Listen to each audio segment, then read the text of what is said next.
agradezco esta noche la comunicación a Michael Chamberlain, presidente de Consultora Solidaria, que solicitó justo medidas y acciones urgentes ante este comité, el Comité contra la Desaparición Forzada. Michael, gracias por su tiempo. Buena noche. Al contrario, gracias a ustedes. Buenas noches. ¿Qué significa esto que es muy técnico, Michael? Activa la ONU el procedimiento a partir del artículo 34 respecto a las desapariciones forzadas. ¿Cómo lo interpreta? ¿Qué significa? Bueno, en primer lugar, es una reiteración que ha hecho el comité y un reconocimiento a una situación generalizada, que ya tiene muchos años. El comité ha venido documentándolo por lo menos desde hace 9 años y es una crisis que, bueno, tiene aproximadamente 15 años. Y llega un momento en donde ya agotados otros recursos como las acciones urgentes, la revisión de casos individuales, la visita al país, bueno, pues requieren de acciones eh, pues de más de carácter político, por eso van a la Asamblea General que ayuden a atender la problemática de las desapariciones, detener las desapariciones, atender a las víctimas como se debe. Esta consultora que usted encabeza fue una de las que solicitó que la ONU extendiera o iniciara este procedimiento, Michael. Sí, efectivamente, nosotros junto con muchos colectivos es algo que hemos venido solicitando desde hace 6 años, desde que visitó el comité el país, porque creemos que la crisis es tal que no es posible que el gobierno ha demostrado que no puede atenderlo con sus propios recursos y necesita el apoyo internacional.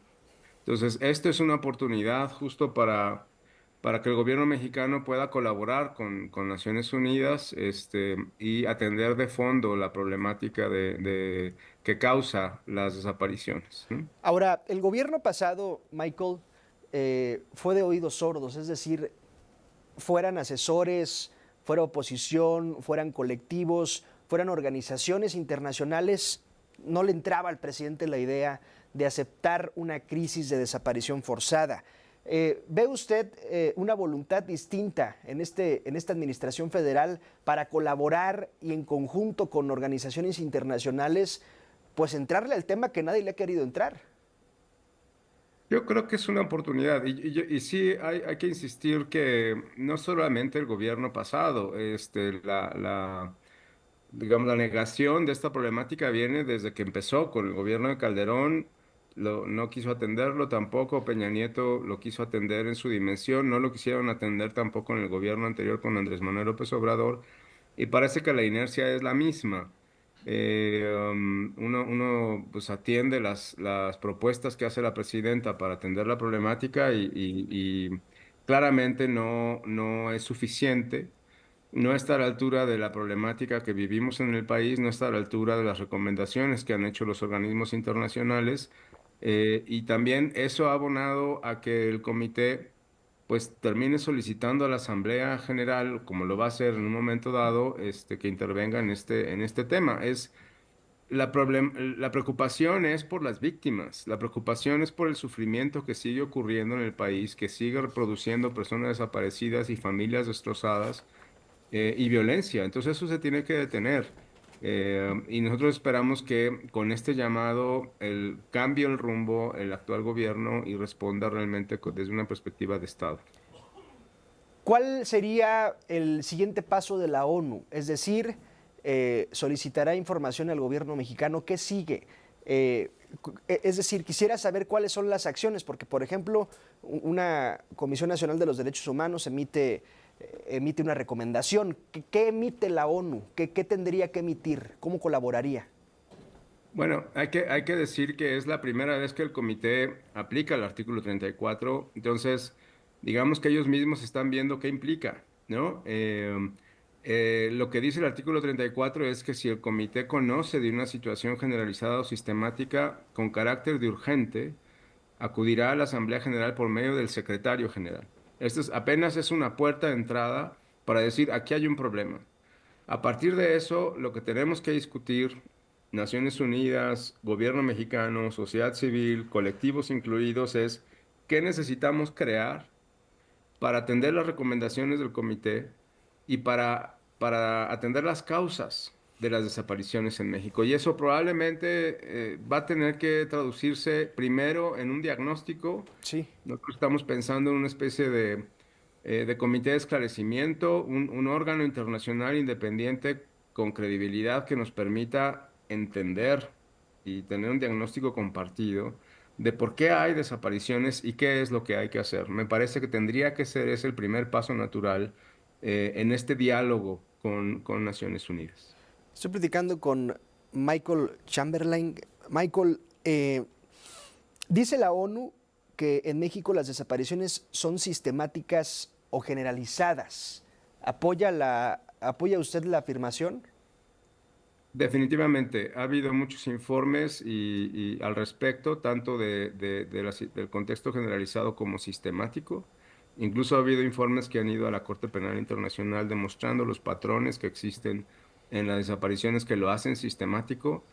Pero además, pero déjame decir, después de 15 años o más que tenemos este fenómeno nuevo, por no pensar en la época de la Guerra Sucia, en este fenómeno de esta nueva época, pues no podemos más que pensar que hay una generalización. 125,000 desaparecidos ya es una cifra que nos Sí. llama la atención como para decirlo. Y, Pero tanto tiempo, donde la impunidad es prácticamente absoluta, donde los criminales siguen actuando y siguen desapareciendo gente, y donde los grupos también del crimen organizado siguen controlando territorios, incluso reclutando jóvenes, en fin, todos esos son elementos que necesitamos investigar, traer a luz, para decir realmente cuáles son las causas. Pero sí, definitivamente hay una situación generalizada y sistemática, ahora, diría yo. cuando hablamos de una situación generalizada, ¿a qué crees que se refiere a la ONU? Es decir, generalizada en el contexto, generalizada quizás en la razón por la cual desaparecen a las personas, que no lo creo, porque entiendo todavía no se termina de definir cuál es la constante. ¿A qué se referirán con generalizada? Que ocurre en diferentes partes del país por diferentes razones a diferentes tipos de víctimas y que es constante, ¿Ok? ¿no? Em, Hay definiciones, bueno, una definición es la que puede adoptar el comité, pero también hay definiciones que en el mismo sentido adopta desde la perspectiva del derecho penal internacional la Corte Penal, ¿no? Cuando habla también de situaciones generalizadas o sistemáticas. Y esto implica un contexto de delitos de lesa humanidad.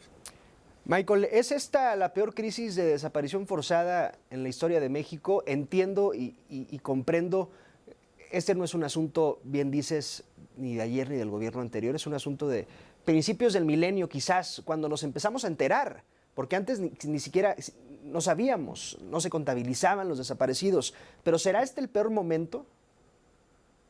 Yo creo que sí, definitivamente. Uno mira los casos de desapariciones en tiempos de la Guerra Sucia, de la llamada Guerra Sucia, y en términos de números eran aproximadamente 500. Hay algunos colectivos que dicen que pudo haber llegado a 1,000 personas desaparecidas, y básicamente era por razones políticas. Eran disidentes, guerrilleros, gente contraria al gobierno en turno, que fueron perseguidos y desaparecidos, como ocurrió además en otros países de América Latina. Pero aquí estamos viendo un fenómeno muy distinto, en donde se ha normalizado y lo voy a decir así, popularizado la desaparición por parte de grupos criminales que están muchas veces coludidos con el gobierno o propias autoridades como el ejército, la policía municipal, estatal, etcétera, que son culpables de esta desaparición de manera directa y que ni siquiera tiene que ver con el perfil de la víctima muchas veces, sino simplemente con un objetivo de controlar, como mencionaba, territorios, controlar la ¿Desaparecer por actividad criminal. desaparecer, tal cual? Mira, yo lo que he escuchado de varios criminales que están en la cárcel es: nosotros desaparecemos porque sin cuerpo no hay delito. Sí. Entonces, y por eso el tema de la impunidad es tan importante, porque cuando no hay investigaciones, eh, lo único que produce es más muertes y más desapariciones, para seguir cometiendo crímenes. La desaparición no es un fin en sí mismo, sino un medio para estos grupos criminales. E insisto, se ha popularizado. Sí. Y por eso es tan grave el número que tenemos de desaparecidos. Bueno, pues esperaremos, no sé si la urgencia de la ONU sea literal este fin de semana o la semana que entra, pero seguramente este tema llegará hasta Palacio Nacional pronto, Michael. Seguramente, y tiene el Estado mexicano un par de meses para informar al comité su perspectiva sobre la situación generalizada o sistemática de las desapariciones. Michael Chamberlain, presidente de Consultora Solidaria, gracias, un gusto, Michael. Muchas gracias a ustedes, un gusto para mí. Bueno.